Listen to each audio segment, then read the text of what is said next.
Hello and welcome back to the Game Room. You know what I love? Video games. You know what I love talking about? Games. And it seems like a lot of people these days who cover games seem to hate them. Or at least the people who play them. Well, that's not me, and that's not the 2022 of you beautiful people checking out this video here today. We are 2 subs away from current year. Can we get there this week? I have a feeling. And for today's video, I actually found another YouTuber by the name of RNG Gamer this last week who has a really solid channel, and a lot of his topics are very interesting. Some similar stuff to what I cover, and he had a video he did a few weeks ago called the hardest games he ever played, and I just thought, what a fun topic, so let's talk about that this week. However, my caveat is I want to talk about the hardest games I've ever played that I've also beaten. So if that sounds interesting to you, let's check it out. There's a lot of games out there, some of which you've never even heard of. That's where I come in. My name's Luke. I've been playing games since the age of 2, and I have no life. This is my game room. Alright, so we're going to run the gamut here from retro games to modern games, and let's start off with one that's right slap dab in the middle of that, and it's not the one you're going to think of. Now, every one of these games from this series tends to be very ridiculously hard, but this one, I think to this date, is the only one I've ever beaten, and that is Punch-Out for the Wii. Now, this might actually be my favorite game on the Wii. One of the things that was so cool about this game is that with the Wiimote, you literally can play it just like it was back on the NES. So you put the Wiimote sideways, use the digital pad and the A and B button, and the game acts just like Punch-Out did back on the NES. Now, it's probably nowhere near as hard as the NES one. However, it does get pretty ridiculously hard, especially if you go through and you try and destroy Donkey Kong, who, spoilers, is the hidden last boss of the game. And I remember putting hours and hours into this game, taking down Mr. Dream, Super Macho Man, Soda Popinski, everyone. It was a really nice blast from the past, but then you also had new characters that, people like Aaron Ryan and the Disco Kid, and was just a probably one of the only things during the Wii era that really made me want to play a game on the Wii. That and Radiant Dawn, and even that I was kind of disappointed with. So I really enjoy this game, and if you guys are interested in something that is not as hard as the original Punch-Out, I would highly recommend checking out the Punch-Out for the Wii. It's the game that brought Little Mac back into the vogue. He would not have been in Brawl had this game not been a success. And then, hey, we've gone, 13 years since this game with no, not even a ghost of prayer of another game in the series. So I hope they bring it back, because I really did enjoy this game. Alright, let's go back to the Super Nintendo era.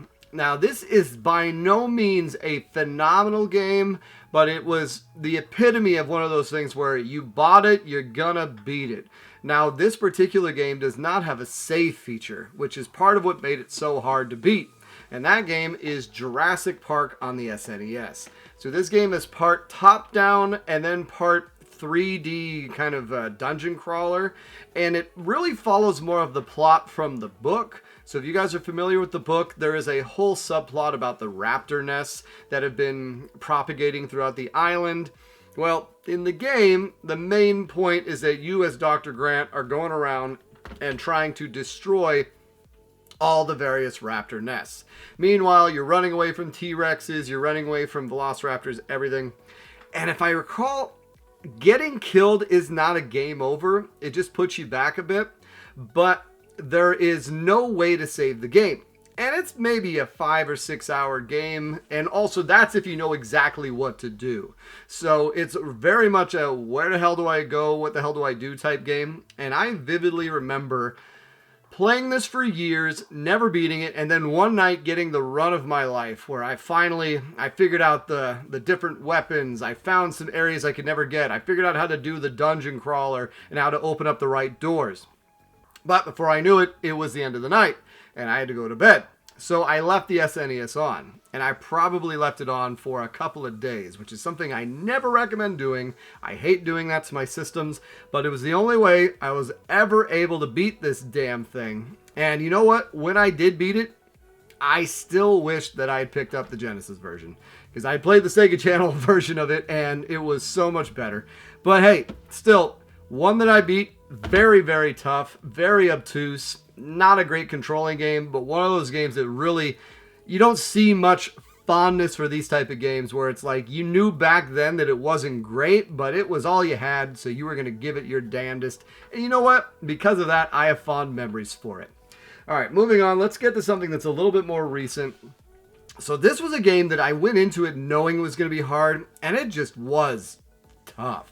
And since then, I have played more of these indie download type games that, like Unsighted and, things of that nature. But this game, Hyper Light Drifter by, I think, Heart Machine, was very, very tough. It also follows the Tunic method of there's no spoken dialogue. So everything you hear in the game is symbolism and symbols, and you don't really know what the hell's going on.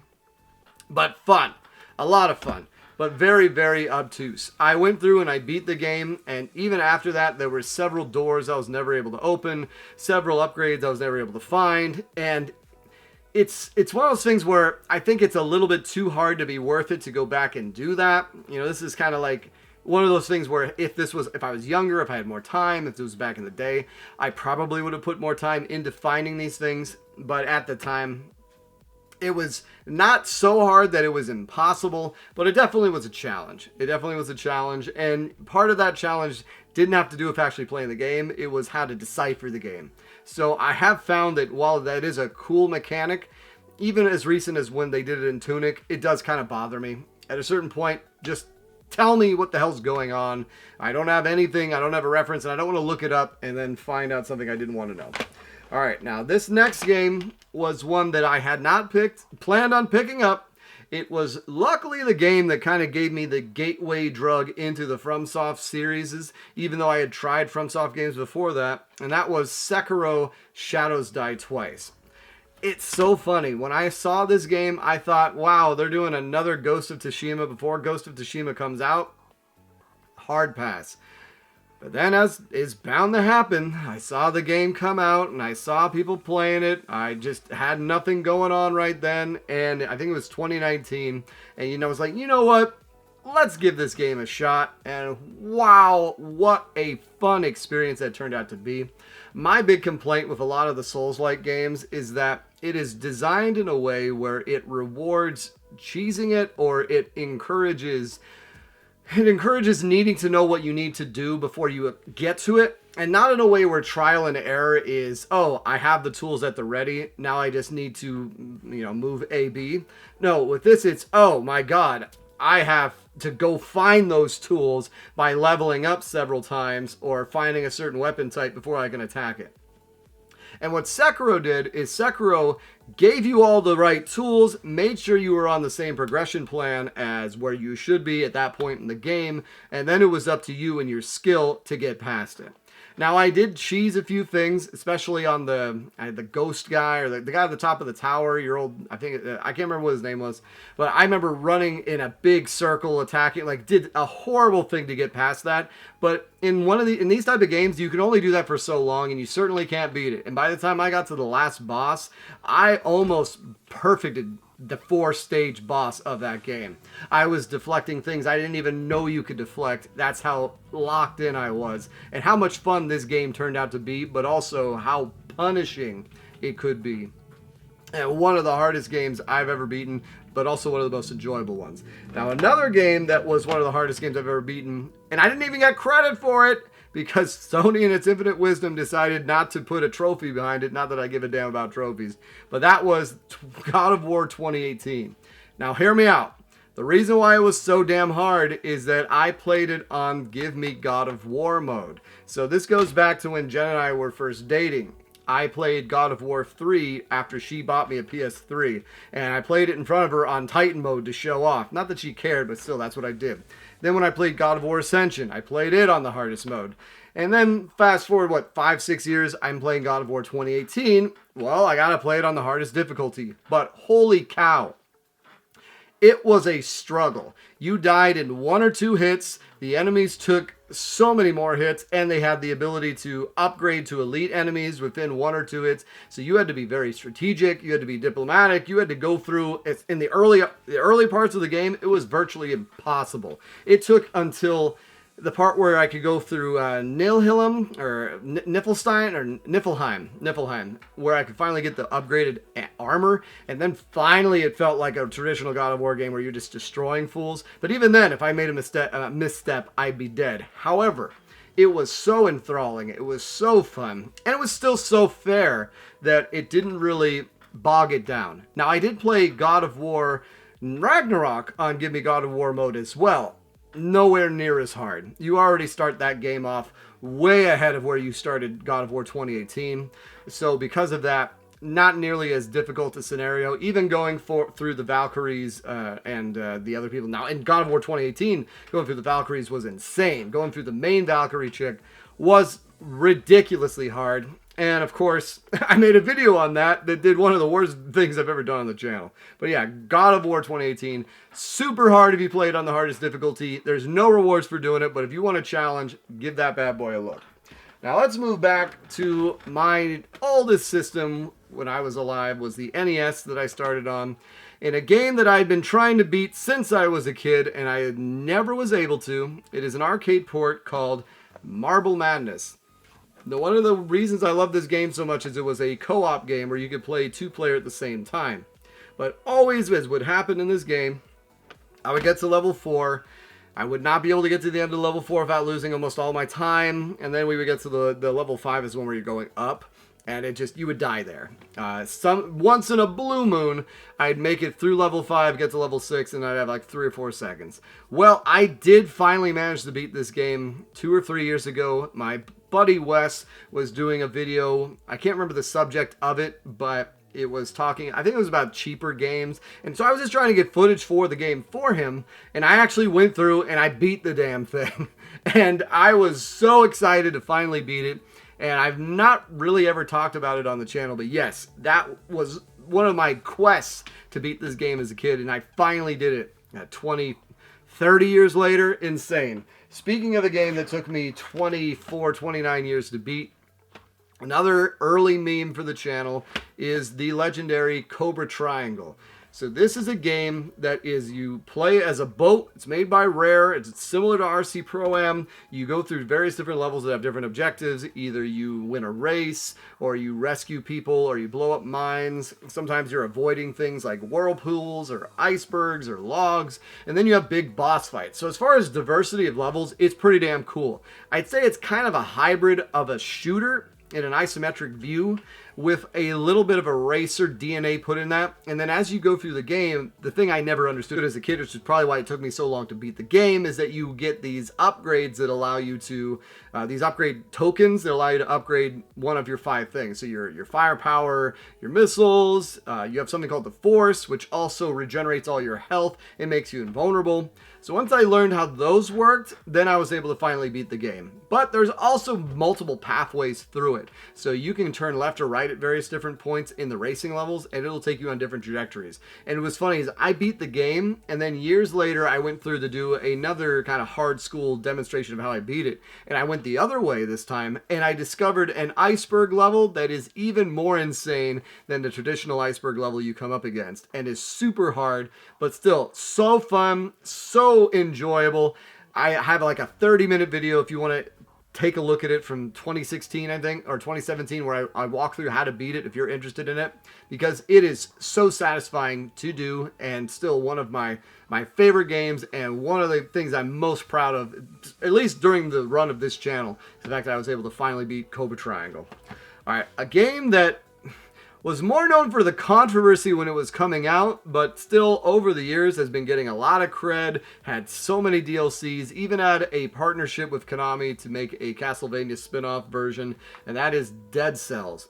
Now, the thing that makes this game so hard is not even just that it's hard to get to the first ending. It's that after you beat the first ending, you then, I think, have to beat it 4 or 5 more times, which I managed to beat it 2 or 3 more times, but then it just got too insane, too much. It's a roguelike, so you go through, and what's funny, I like to think of a roguelike game as kind of like an arcade game. So you already start from the beginning. Each run is different. You get different upgrades, different weapons, and if you die, you go back to the beginning, but you keep the stuff you unlock, or sometimes you'll find permanent upgrades like a double jump or a wall jump or things of that nature. I love roguelike games. They are probably one of my favorite modern genres, I'd say, much more so than stuff like Metroidvania or Collectors, or at least as far as 2D games go. And this one's a solid one, but I think roguelike games get a little too much into the minutia of being ridiculously hard and punishing, and I feel like this game did that too, because I went through it several times, and it keeps evolving, and that is a good thing and an annoying thing, because I remember I took about a 3-year break between playing it when I originally played it in 2017, and I played it a bunch again in either 2019 or 2020, but because there had been so many updates, a lot of the strategies I had from before no longer were applicable. Now, they had made new strategies, and it was cool learning it, but that's where I kind of get to the point of, instead of doing that, give me a sequel. Let me buy another game so that I can go back. Because now that original version of Dead Cells that I fell in love with back in 2017 really doesn't exist anymore. I mean, maybe I could purchase it and put it on a copy that's not connected to the internet and play it that way. But that is that is my concern sometimes with some of these living games. For instance, like I can't go back and play the original Overwatch, or like for the longest time I couldn't play Vanilla WoW. So, yes, Dead Cells, though, I did get through and I did beat it. I beat it. I think on 3 cell mode was the highest I got. And I did do a little cheese to get through that, because there was a way where you could save it and crash the game and all this other various BS. But still, you had to get through it. And a lot of it's luck of the draw. You know, like how are you going to build upon yourself to get through to the end? But still, phenomenal game. Check it out. I did pick up the Castlevania version of it. I have yet to play it, so I'd like to give that a shot as well. Now, here's one that was supremely fun. One of the few games I played on Steam. I did get it when Limited Run did a version of it for the PS4, but I've never opened it, and that is Risk of Rain. Now, specifically, I'm talking about Risk of Rain's co-op mode. So, ironically, the gentleman that I did the first video on this channel with was a guy named Ryan.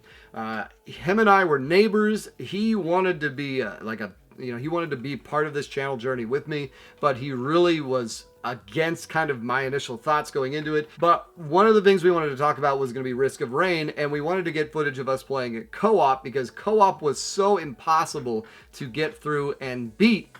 And lo and behold, that night we managed to beat Risk of Rain on co-op mode, and it was an incredible night. I think he was playing as the engineer and I was playing as the sniper, I believe, and it's just a lot of craziness going through the game. If you know Risk of Rain 2 is fun, but Risk of Rain 1, which I think they've even done a remake of recently, which I haven't checked out. I gotta check that out one of these days.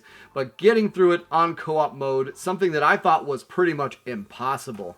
To do it was really a nice, I guess, swan song to our friendship, because then shortly after that he didn't talk to me anymore about this channel, that hey, we're finally making headway. There you go, watch him come back. Yeah, Risk of Rain, another really difficult game. Alright, so I play myself a lot of turn-based tactical strategy games, and I'm a huge fan of the Fire Emblem series. There was one game of that series that was coming out that everyone was saying was really ridiculously hard. And I thought, you gotta be kidding me, they're not that hard. No, it's not gonna be hard for me. No, it was pretty damn hard, especially the end of the game. And that was Fire Emblem Fates Conquest. So when this game came out, it came out in 3 parts. So there was Birthright, or there was Conquest, and then there was a DLC only Revelations, I want to say.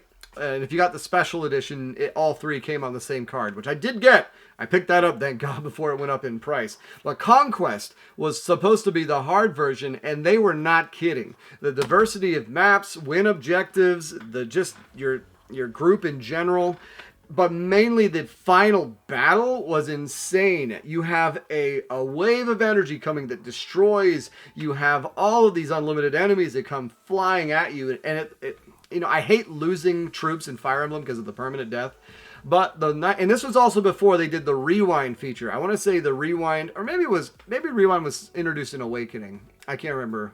Maybe it was. Either way, even with those kind of fail safes, it was still incredibly hard to get through and beat the game. And even on the last battle, I did end up losing a few people, which I'm always okay with. In Fire Emblem, the last battles are usually really unfair to begin with, especially if you didn't level your party optimally, or you don't have the best party diversity of cast or whatnot, or just however it happens.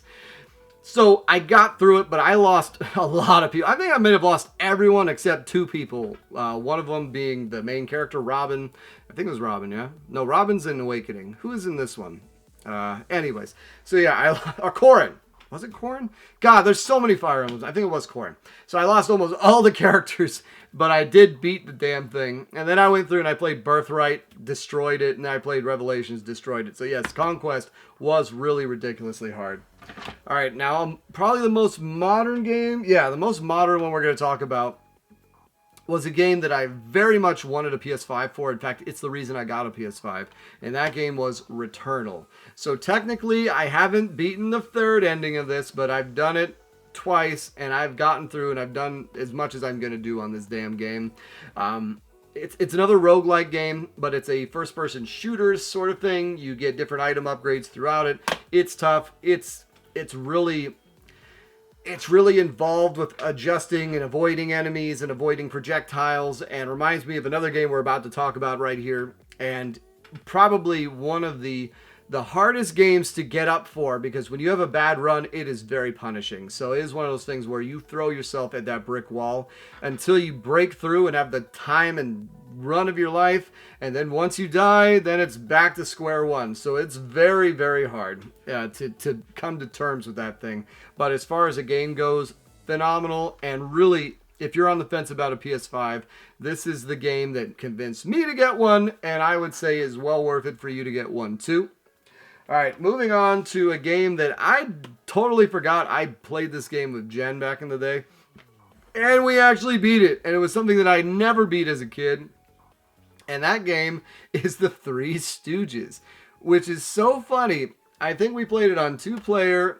Her run ended, and if you're not familiar with this game, it's a bunch of little mini games that take place in different Three Stooges shorts, and you're supposed to be raising money for the orphanage so you can stop them from getting bought out by somebody.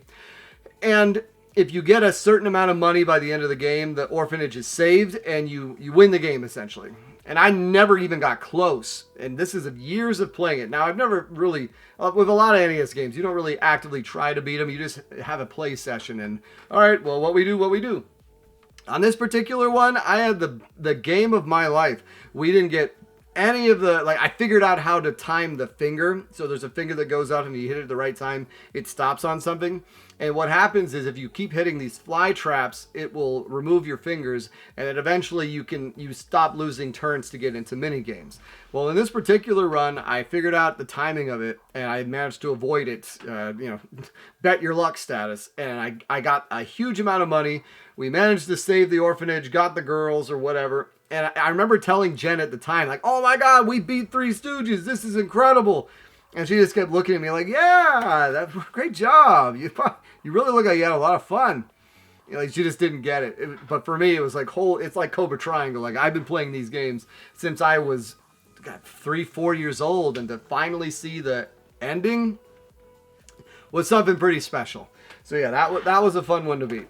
Now here's one that I beat for the channel a few years ago, and I specifically remember the cheering I did in my head when it happened. I was supposed to spend time with my wife that night, and instead I spent, I think I played this game for 10 hours that day, because I didn't realize that if you did the stage select, you couldn't get to the last level, or if you did this, you couldn't get to the last level. So I had to get so good at the game that I was able to get to level 9, and then once you're at level 9, you need to do enough damage to end it before it ends you, and it's really, really tough, and that game is Thunder Force 2.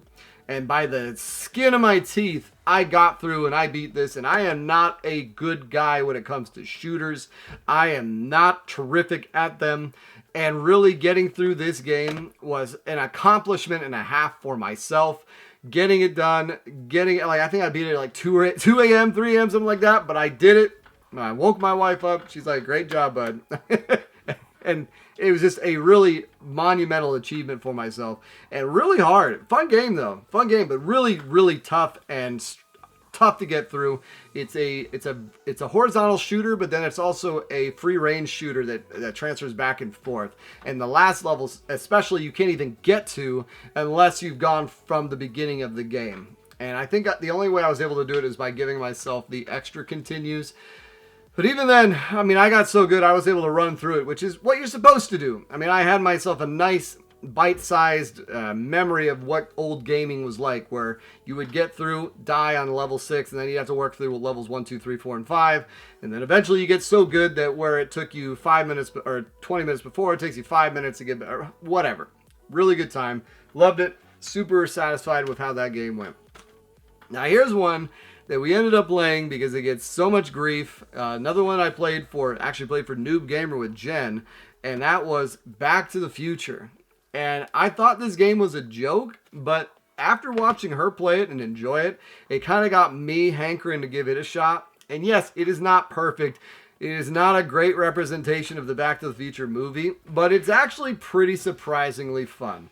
Now, the diner aside and the catching the hearts aside, the catching the notes is fun, getting the car up to speed is fun, and then at a certain point you need to get on the skateboard, especially on the level 4s, the ones before the ending, otherwise you're going to run out of time. There's a lot of different things going on. You have to collect clocks to keep your picture from fading, you have to get through the level within the right amount of time and not hit things. Once you can get a bowling ball, you can protect yourself, and then you can get the skateboard and go through the levels faster. So it is one of those things where if you die on, I call them level 4, but there's between each one of the events. So you have level 1s, and then you get to the diner, level 2s, and you get to the school, level 3s, you get to the talent show, and level 4s, you get to the ending.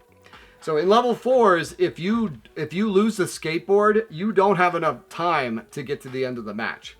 And then figuring out certain things like you can jump right at the end of the level and move your thing to get an extra 900 points, and just all the little secrets coming up was so satisfying, especially for one of these obtuse NES games that everyone says is terrible. And I enjoyed it. I really did have a lot of fun, and I did beat it. And yeah, it is not as bad as you think it is. Lo and behold, I still believe that to this day. Now, one game that I'd say was not that hard to play, but it was very hard to get through. And it's one of those things where you're eating the vegetables of your gaming life if you're playing Dragon Warrior. So I love old school RPGs. I've never played the original Final Fantasy. I never played any of the Dragon Quest series, which Dragon Warrior was known as here in the West. I picked up the first 4 Dragon Warriors a few years back, got them all complete in box for a great deal, and I did an RPG month back in either 2020 or something like that. I wanted to try it out. Yeah, right before COVID, actually, I was playing this game, and it was not fun. I did not have a great time. It was slow, it was boring, there's only one person in your party. But I persisted and I got through that damn thing. But yeah, just hard as in it was so just archaic and, you know, a format of game I like, but really stripped it down to its basics where I really wanted to experience what it was like, but just hard to get through. All right, last 2 here. I talk about this game to death. I'm just going to briefly mention it here. When I was talking about Returnal, I was mentioning it being similar to a game that also I love on this list, and that is Furi. So Furi, I can't tell you how many times I bring it up. This is a phenomenal game. If you haven't played it, you owe it to yourself to check it out because it is so difficult, but it is also so rewarding. It is honestly one of those things where I played it on the regular difficulty. I got to the 2nd stage and I just put my head down in shame. Like, how can anyone do this? But if you persist, if you keep at it, if you keep trying, you will get better. And I did. And I got through it. I beat the game. And then it unlocked Furier mode. And you know what? I rarely do this. I rarely go and I play it on the harder difficulty. But playing through the game on Furier was so engaging because all of the skills I had built by getting through the game the first time were then able to be tested in a way where it was so immensely gratifying. Because imagine you know, it's like going from you're learning the Matrix moves, and then you're suddenly able to do the Neo and stop and go, and just you get so incredibly locked in and good at this game that it's almost scary how easy going through on Fury mode is after you beat Furier, and being like, wow, this was hard before. And it's not necessarily trial and error, but it is trial and error, but it's in a way where you can anticipate it, and you can start recognizing patterns, and you can start realizing what's happening, and it builds upon itself. So I haven't done high-level rating in a lot of MMOs, but I would imagine it's something similar to that when you're going from, say, heroic mode to mythic mode, but nowhere near as cumbersome because it's just reliant on you and your own performance. All right, and the last game we're going to talk about here was a very fun game, Japanese translated game, but it did come out in the West. It came out on the PlayStation, the PSP, and there just was a remake of it. But I only played the Famicom, the Super Famicom version, which was Tactics Ogre, Let Us Cling Together. What made this so hard was the fact that you couldn't really level your team. There was permanent death involved with it. You could revive those players if you had a priest during that death, but it was super hard to really predict that or do that consistently. And then when you get to the end of the game, when you get to Eden, you think, okay, we're gonna have, because before that there'd been like 1 or 2 step battles. I think a three stage battle was the largest. Eden is a 20 stage battle, and once you're in it, you're in it, so you can't go back. And it was rough. It was rough getting through that because it's permanent death. You lose someone, you're done. And I mean, it's a big ramp up to the end of the game, but holy hell, I played a lot of RPGs. I played a lot of Japanese translated RPGs, but getting through Eden was insane. And still to this day, not something I ever want to do again, which I think is part of the reason why I haven't played any of the official releases. But I do know that they addressed a lot of my concerns that I had with the game, with for instance, the PS1 version or the remake that came out. So we'll see. We'll see if I ever have time to get back to that. But yes, there you go. There are a bunch of games that were the hardest games I've ever played, and these particular ones I have beaten. So let me know about some of the hardest games you've ever played. As a reminder, I release a new video every Tuesday. Thank you guys so much for all the likes, comments, shares.